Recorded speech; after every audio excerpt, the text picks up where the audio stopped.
ating mensahe sa gawin ito ay ating kapatid na si Engineer Ray.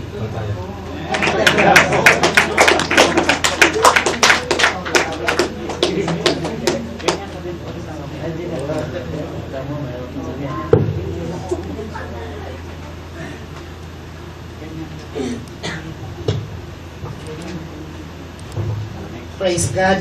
Amen. Brother Rudy, welcome to the house of the Lord. Amen. Si Brother Roger sa Duba, siya yung doon sa U6, head ng Evangelism Ministry, pati member siya ng Transport Ministry doon sa Duba. At ang mga sisipag-sipag ng mga iyan. So, purihin ang Lord.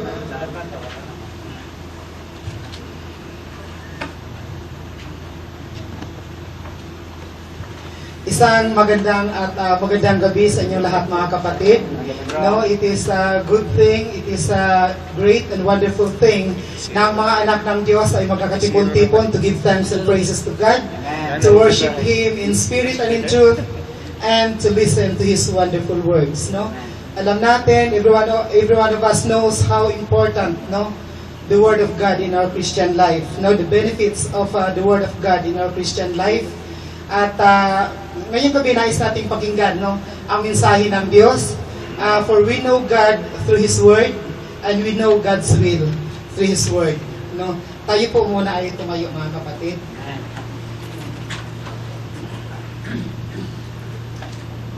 Ang text ng mensahe sa gabing ito mga kapatid ay makikita natin sa John chapter 15 verse 7. Sino po ang nakamemorize nito? Parang familiar ito sa atin lahat. May pa-ice cream mamaya. Sino po ang nakaka-memorize nito? John chapter 15 verse 7. Mayroon? Sasabi dito, if you abide in me,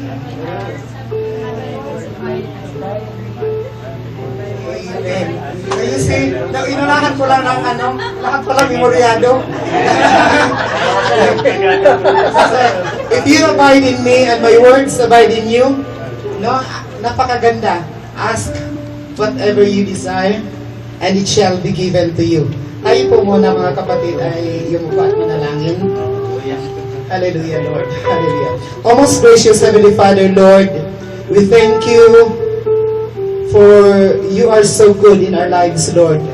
We thank you po, Panginoon, dahil po napaka-dakila mo sa aming buhay, Lord. Napaka-buti mo sa lahat ng panahon, O God. We are here, O God, to give thanks and praises to your name. We are here to worship you in spirit and in truth. We are here to listen to your wonderful words tonight. Lord, pagpapalain mo yung mensahe sa gabing ito, na ito ay makapagbigay sa amin ng kalakasan, ng kagalakan, ng kapayapaan at lubusang pagpapala sa bawat isa na nakikinig ng iyong banal na salita. Sa pangalan ng aming Panginoong Jesus. Amen. Amen. So, sabi dito, sa huling mga ministry ng ating Panginoong Jesus dito sa lupa, isa sa kanyang tinuturo ay ito. If you abide in me and my words abide in you, ask whatever you desire, and it shall be given to you. In times like this, mga kapatid, this is not yet the message, but in times like this, palagi kong maalala, yung isang scenario sa Matthew, na kung saan ang ating Panginoong Jesus ay nakikinig ng kanya, nangangaral doon sa sinagoga, At ang ating Panginoong Jesus during the time ay tanyag na siya. So, napakapuno yung sinagoga from all walks of life. Ang iba doon ay mananampalataya, ang iba ay 50-50, ang iba ay nakikiyosyoso, ang iba ay mga spies, Punong-puno, full pack. Sa kalagitnaan ng kanyang pangangaral, ay dumating itong kanyang mga kapatid at inasalaman at nakikisuyo kasi hindi sila makapasok. Sabi nila, makisuyo ako, pakisabi ka sa ating Panginoong Jesus na andito ang kanyang mga kapatid at ina, na may kailangan kami sa kanya. So, pumunta yung inuutosan at sinabi niya doon sa ating Panginoon Jesus, at sabi ng ating Panginoon Jesus, ang aking tunay at totoong mga kapatid at ina ay itong nakikinig ng aking mga salita. So makikita natin kung gaano kahalaga ang salita ng Diyos. Sabi dito, if you abide in me and my words abide in you, ask whatever you desire and it shall be given to you. So una, if you abide in me, sabi nga doon sa John chapter 15 verse 4, if you abide in me, I will also abide in you, sabi ng ating Panginoong Diyos. Ang titulo pala ng mensahe sa umagang ito, mga kapatid, is God wants us to be His best friend. No, nais ng Diyos na maging tayo niya, matalik na kaibigan. No? At ito ang nais ng Diyos. Ito yung palagi natin minsan na nakakalimutan. No? If you abide in me, sabi ng ating Panginoong Diyos, no, what would you expect, mga kapatid? No? Kung tayo ay nananatili sa Diyos. So, makikita natin na ang Diyos ay magpakilala sa atin at makilala din natin ang ating Panginoong Diyos. No? He is the omnipotent God. He is the creator God. He is the most powerful God. No?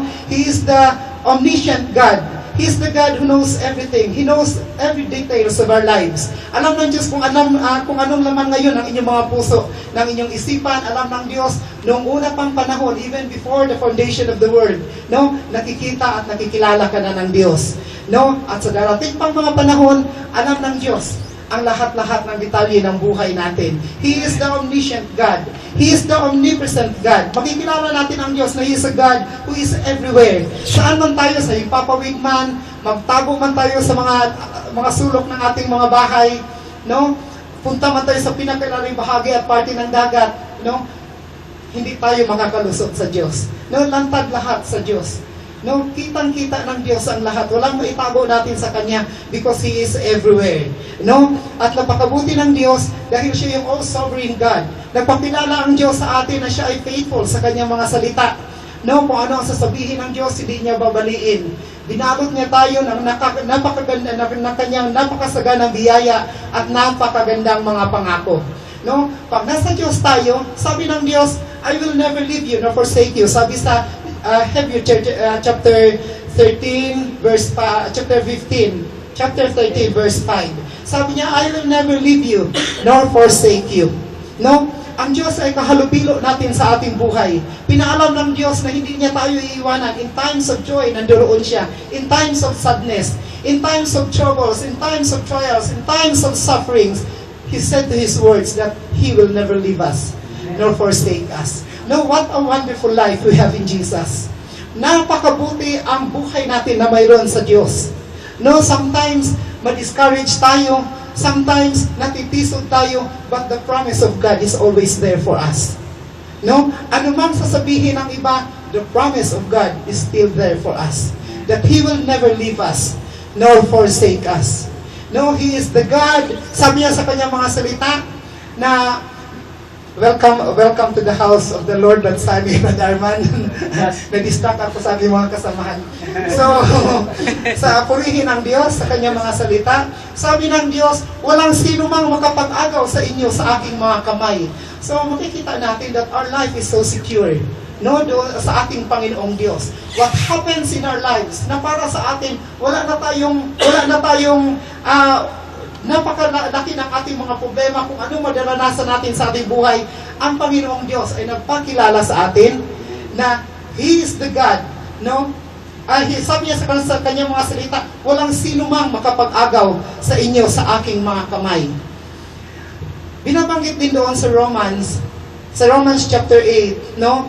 Ang patungkol sa pag-ibig ng Diyos. Binabanggit doon ang mga napakabigat na mga problema na pwedeng daranasin ng mga tao, na para sa tao ito yung pwedeng makapaghiwalay sa Kanya sa pag-ibig ng Diyos. Pero ano sabi ng ating Panginoong Diyos? No? No one can separate you from the love of God. What a wonderful life we have in Jesus, mga kapatid. No? Napakabuti ang buhay natin mayroon kay Kristo. Ito yung palagi, ito ang nagbigay sa akin ng kagalakan palagi. Ito yung pinanghahawakan ko ang mga salita ng Diyos. No? Maalala ko yung isang nasa frame na pumupunta tayo sa mga bahay, may nakasulat doon na footprints in the sand. No? Sabi doon sa surat, sabi ng writer, last night I had a dream. No? A dream, I was walking along the beach with the Lord. And across the sky, sabi doon, flash scenes from my life. And every scene I've noticed that there are two sets of footprints. It was specified there that one belonged to God and the other belonged to me, sabi doon sa sumusulat. Sabi niya, so many times in my life when I look back, no, when I look back doon sa footprints in the sand that flashed before him, sabi niya, bakit minsan nag-iisa na lang ang footprint? No? Bakit minsan dalawa, ngayon isa na lang. Sabi niya, it happens during the most troubled times in my life. It happens during the saddest and lowest times in my life. Sabi niya, I asked the Lord about this. Sabi niya, Lord, sabi mo sa iyong mga salita na kung ako ay nakaranas ng mga problema during the lowest times of my life, during the most troublesome in my life, yung makaranas ako ng mga trials, mga problema, ang mga kabigatan sa buhay, sabi mo sa iyong mga salita, you will never leave me, nor forsake me. Pero nag-reply ang ating Panginoong Diyos sa Kanya. Sabi doon sa Kanyang sulat. Sabi doon, my son, my precious child, during the times of troubles, during the times of problems, during the times of suffering, when you see that there is only one set of footprint, it was then that I was carried you. So, napakabuti ng Lord. Lord, napakaganda ang buhay na mayroon tayo sa Diyos. Ang buhay na puno ng pangangalaga sa Diyos. Ang buhay na sinisecure ng Diyos. No? Ang buhay na pinangakuhan ng Diyos na buhay na walang hanggan sa piling ng Diyos. No? Minsan, itong mensahe ito ay parang palagi nating na-encounter in our daily lives at gusto nating ma-remind sa ating buhay na minsan hindi natin inaalala. Pag mayroon tayong mga problema, isang text lang, no, sa pamilya natin, isang text lang, naku, problema, may sakit si ganito, na-hospital si ganito, ang tuition ay kailangan ibayad ka agad next week, no? At alam na natin, ang ating mga pera ay napadala natin sa Pilipinas, no? Nagkadarapa na tayo kung saan-saan tayo pumupunta. Nakalimutan na natin ang mga pangako ng Diyos. No? Sabi ng Diyos, come unto me, all of you who are tired and are heavily laden, and I will give you rest. Ganito ang Diyos na nagpakilala sa atin, ang lahat na pawang kabutihan, no, ay binibigay na sa atin ng Diyos. No? Pero minsan makalimutan natin na wala na ang joy. Ang joy will just come to us when everything seems okay.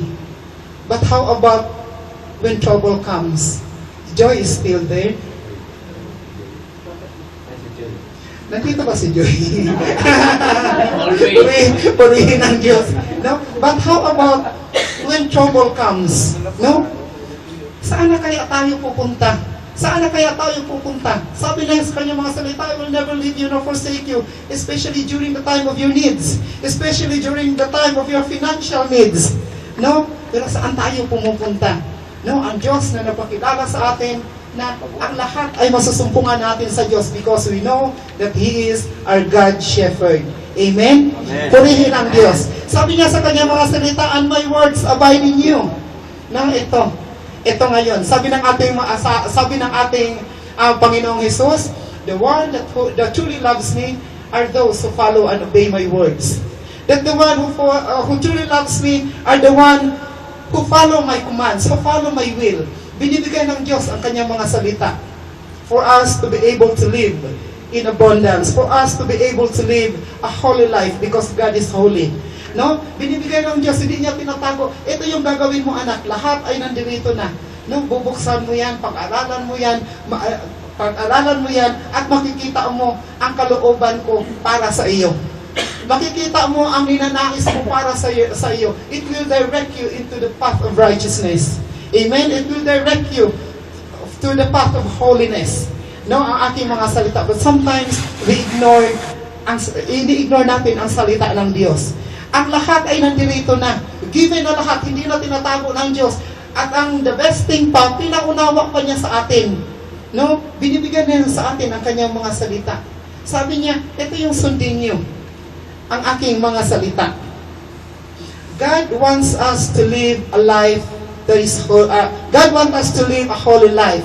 God wants us to live like the characteristic, no, of a progressive and effective Christian life. Doon sa 2 Peter na binabanggit doon. And God wants us to live a life na binabanggit ni Paul. Paul grades chapter on love in the Corinthians. God wants us to live a life yung binabanggit doon sa Matthew chapter 5, no? The Beatitudes of Jesus. God wants us to live a life doon sa binabanggit sa fruit of the Holy Spirit.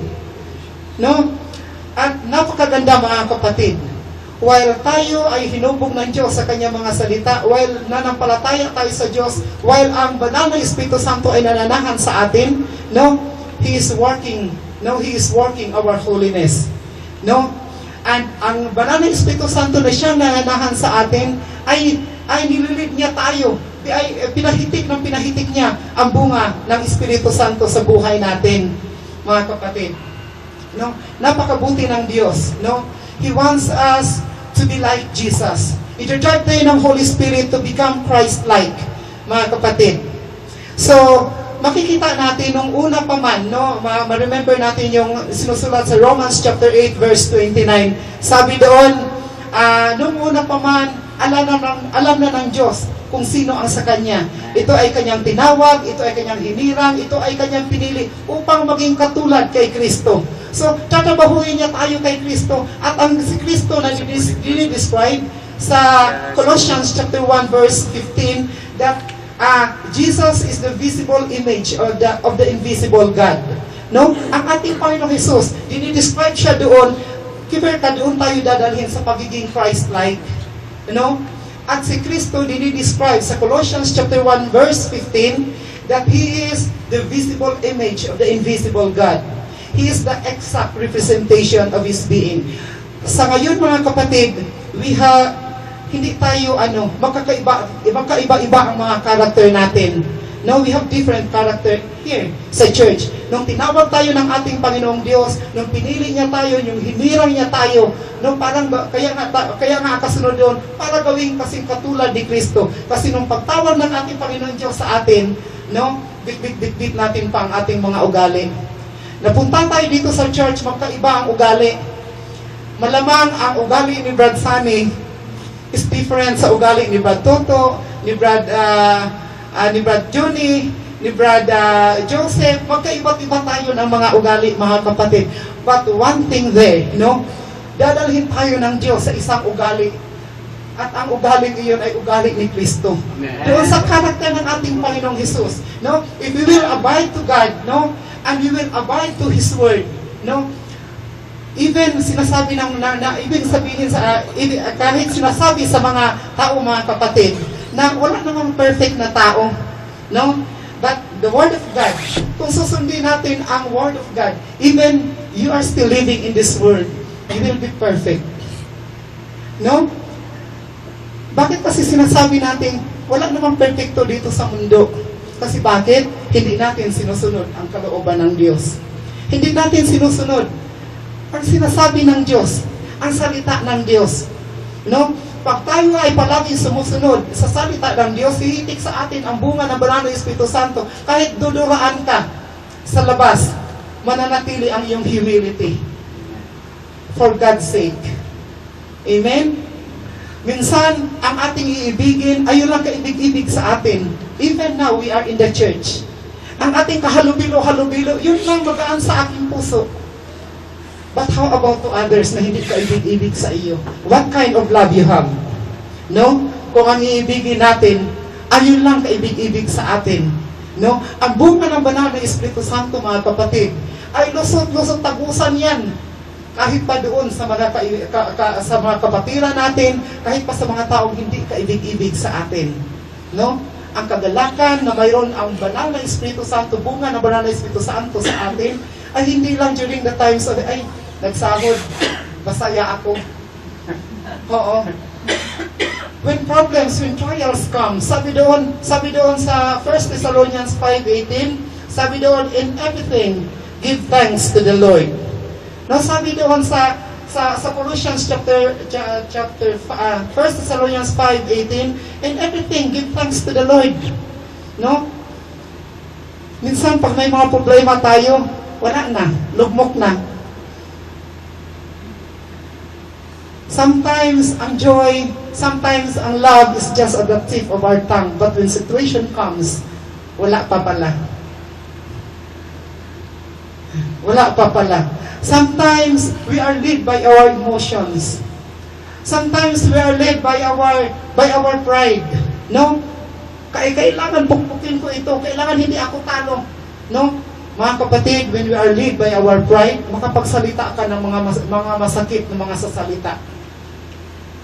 Makabitaw ka ng mga salita na hindi ka nais-nais. Nakakasakit ka ng kapwa. Where is that humility in it? No? Nasaan yung humility na sinasabi natin, palagi nating pinangaral ng mga basic lang. Pumupunta tayo sa mga malalalim na pag-aaral, nakalimutan na natin ang mga basic na pangangaral na ito ang nais ng Diyos. Ito ang nais ni Kristo na ipamumuhay natin. No? Kung ipamumuhay natin ang mga salita ng ating Panginoong Diyos, kung ipamumuhay natin ang command ng Diyos, kaya nga always, mayroong palaging command eh. Minsan mayroong ano pang ating Panginoong Diyos, hinahamon tayo. Sabi doon, test me into this.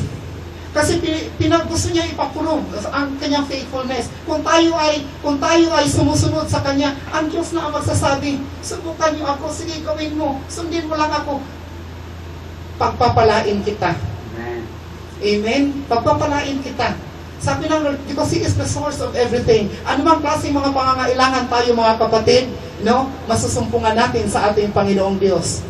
No? Sabi nga niya, come unto me. Minsan yung seek ye first the kingdom of God and all His righteousness and all these things shall be added unto you. Minsan, maririnig ko minsan doon sa Yuan na ang ini-exhort lang yung all these things shall be added into you. Parang kinalimutan na yung seek ye first the kingdom of God. No? If we will follow and obey the word of God, if we will follow and obey His words, blessings will always follow. No? Blessings will surely follow 100%. No? If you want to be blessed by God, heto, Word of God. Punta tayo sa salita ng Diyos. If you want to live a life that is full of holiness, that is full of joy, that is full of humility, sundin natin ang salita ng Diyos. No? Minsan, palagi na lang tayo hinahabol ng mga problema. Minsan, palagi na lang tayo hinahabol ng mga financial problem. No? Nakalimutan na natin ang salita ng Diyos, mga kapatid, na nagsasabi, obey my words. You know? At pagpapalain kita in amazing way, no? Sa ating Panginoong Diyos. So, kung tayo'y mananatili sa Diyos, no? Kung tayo'y mananatili sa Diyos at sinusunod natin ang kanyang mga salita, hinahamon pa tayo ng Diyos. No? Anong sinasabi niya? Ask whatever you desire. Ano ba ang dinidesire natin sa ating buhay? No? Sa kasalukuyan, ang desire ko talaga sa aking buhay ang fruit ng Holy Spirit. Lord, whatever the situations, whatever the circumstances is, mananatili yung joy ko, mananatili yung love ko, mananatili yung humility ko.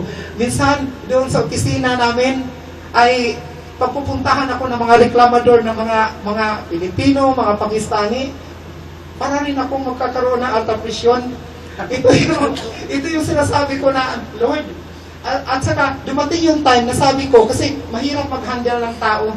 Kung ito nga ang church natin, ay magkaiba't iba ang mga ugali natin, how much more doon sa labas. So, ngayon, pagpapasok nila, puno sila ng emosyon, ay itatangka ko yung opisina. Sabi ko, balik kayo kung wala na kayong emosyon. Pag wala na silang emosyon, hindi na rin sila pupunta. Tapos na ang problema nila. Because if you will live by your emotion, mga kapatid, no? Magkasalpukan, magkakaroon ng mga problema, magkakaroon ng sigawan, magkakaroon ng mga bangayan, at magbibigay lang ng hatred sa bawat isa. No? Humility. Ang humility napaka-importante. No? Minsan hindi ko iniisip doon sa aming trabaho, minsan yung mas mataas kaysa sa iba. Gusto ko yung yung friendly type of working relationship.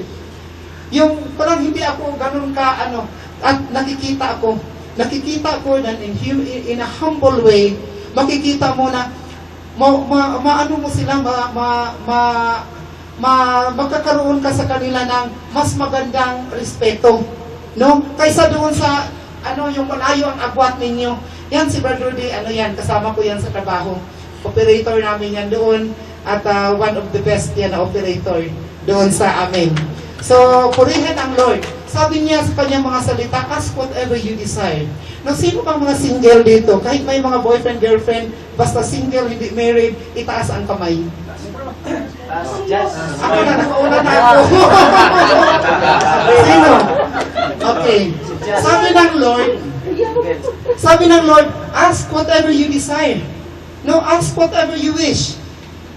Ano ba ang hinihingi natin sa Diyos sa kasalukuyan? Are we not praying sa ating maging future in life someday? No? Na, Lord, bigyan mo ako ng isang partner in life, maging asawa ko, na unang-una, yung totoong nagmamahal sa iyo, kasi alam kong mamahalin ako noon ng lubusan. Yung naglilingkod sa iyo, yung nag-preach, yung nag-evangelism, pala ako.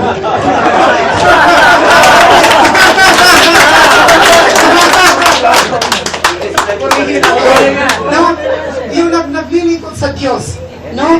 Sabi doon, ask whatever you desire. Mayroon bang imposible sa Diyos? Kung tayo ay nag-abide sa ating Panginoong Diyos, kung tayo ay sumusunod sa Kanyang mga salita, ang Diyos na mismo ang nagsasabi, ask whatever you desire, name it. Name it. No? Name it. Ano man ang hinihiling natin sa buhay? No, alam ko mga kapatid, ang bawat isa sa atin ay may mga pangangailangan. Ang bawat isa sa atin ay may mga burden. At ang bawat isa sa atin mayroong parang gustong alisin ng Diyos sa buhay natin. Yung ating mga hindi magandang mga pag-uugali. And for this message, mga kapatid, this is the secret.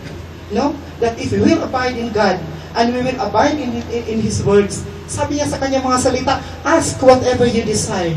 No? Kaya tayong mga single, kasali na ako. Kaya tayong mga single, hingi natin sa Lord ng ating future partner in life. No? Lord, yung tapat sa iyo, yung magmamahal sa iyo, yung gano'n, mga kapatid. No? But what is the assurance? What is the assurance? What is the assurance? When we ask to the Lord. No? Because sabi ng Lord, ask whatever you desire. Ano naman ngayon yung mapapala natin? Pag sasabihin ng Lord, ask whatever you desire. Kung hihingi natin sa Lord, anong reply niya? It shall be done for you. Amen. No? It shall be given for you. Lahat ng ating mga pangangailangan. Minsan ang Biblia mga kapatid ay nag-direct for us, nag-direct sa atin for us to have an abundant life. For us to have a life that is pleasing to God. For us to have a life that we are walking into the path of righteousness. Mga kapatid, so ito yung makikita natin. Pag sinasabing wala namang perfecto na tao, that means wala talagang sumusunod. Walang nakasunod sa kalooban ng Diyos. Because if we will follow the will of God, we will follow His word, we will follow His command, no? Magkakaroon tayo ng perfect life. A life na wala ka ng mga burdens, wala ka ng mga pressure. Everything is okay. Everything is abundance. Everything is pupunuin tayo ng joy for us to be able to be contented in life. No, pupunuin tayo ng joy kahit ang ating mga sahod hindi ganun kalaki. Pag ang joy ay to the fullest sa buhay natin, no, we are contented in life. No, hindi na tayo yung magtatrabaho na dito at malayo sa pamilya. Hindi na tayo nagpakahirap at palagi namimiss natin ang ating mga pamilya. Kung hihitik sa atin ang bunga ng banal na Espiritu Santo ng Diyos, whatever the situation is na ating kakaharapin. Minsan kasi mga kapatid, we cannot test. No, we cannot test the fruit of the Holy Spirit in our lives when you are not going into the situations. No? Because when everything is okay, everything seems right, akala natin ganito nakahitik ang ating pag-ibig. Akala natin ganito nakahitik ang ating humility. Na kahit sisipain ka, ay hindi ka na bibitaw. Kung anong ititira sa iyo dito sa harapan, hindi na yung pagtayo mo dito, ganun din ang gagawin mo. May time na mas madali pang gawin ang eye for an eye. No? Ano yung isa? Tooth for a tooth. Mas madali pang gawin. No, mga kapatid, when situation comes, ito yung gustong mangyari ng Diyos sa atin, to become Christ-like. Kaya nga tayo, mga kapatid, nung tinawag ng ating Panginoong Diyos, magkaiba't ibang ating ugali, pero dadalhin tayo ng Diyos sa iisang ugali, to become Christ-like. Amen. So, ito yung sekreto, mga kapatid, that if we abide in God, this is the message tonight, that if we will abide in God, sabi doon, and my words abide in you, kung ating mahalin ang kanyang mga salita, ating inaalagaan sa ating mga puso, at ating itong sinusunod, sabi ng Diyos, ask whatever you desire. No? And the assurance is, it shall be done for you. Amen. No? Ito yung mensahe ng Lord sa gabing ito, mga kapatid. No? Nais ng Diyos na magkakaroon tayo ng intimate relationship with Him. Nais ng Diyos na magkakaroon tayo ng intimacy with Him. Nais ng Diyos na we will become His best friend. No? So ngayon pa lang, palagi tayo, lubusan na tayong pinagpala ng Diyos at patuloy tayong pagpapalain ng Diyos. And one day, pagharap natin doon sa ating Panginoong Hesus, no? Sasalubungin tayo ng ating Panginoong Hesus, yayakapin niya tayo, sasabihin niya tayo na, welcome my dear and faithful servant. Job well done. Tapos, ipipresent sa atin ng Diyos, ibibigay sa atin ng Diyos ang mga bulto-bultong yaman that we will enjoy throughout eternity sa piling ng Diyos. So, muli mga kapatid, isang maganda at mapagpalang gabi sa ating lahat. To God be all the glory. Praises to God. Amen.